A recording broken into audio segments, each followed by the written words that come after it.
মানুষের জীবনের প্রতিটি সিদ্ধান্ত আসলে তার ভেতরের ধারণ করা মূল্যবোধের প্রতিফলন। আমি যে মূল্যবোধগুলোকে আঁকড়ে ধরে রাখি সেগুলোই কিন্তু আমার চিন্তা, আচরণ, সম্পর্ক আর ভবিষ্যৎ পথ চলাকে নির্ধারণ করে দেয়। সত্যনিষ্ঠা, দায়িত্ববোধ, পরিশ্রম, সহমর্মিতা আর আত্মমর্যাদা এই সবই আমার জীবনের মূল চালিকা শক্তি। আসসালামু আলাইকুম, আমি হোসনে আরা পিঙ্কি। আমি একজন গ্লোবাল বিজনেস ওনার এবং আমি বিশ্বাস করি যে সত্যবাদিতা না থাকলে আসলে কোনোভাবেই সফল হওয়া যায় না। যখন নিজে সত্য থাকবো তখন কিন্তু আসলে সামনের পথটাও অনেক অনেক বেশি সহজ হয়ে যাবে। মিথ্যা দিয়ে কিন্তু কখনোই দীর্ঘমেয়াদী কোনো পরিকল্পনা করা যায় না। সত্য দিয়ে যেটা করা যায় মিথ্যা দিয়ে কিন্তু সেটা করা যায় না। আর দায়িত্ববোধের কথা যদি বলি, দায়িত্ববোধ আমাদের থেকেই যায় সবসময়।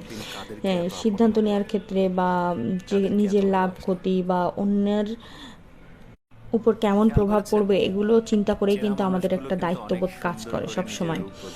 আর পরিশ্রম তো আছেই, পরিশ্রম না করলে তো কখনোই উপরে ওঠা যাবে না।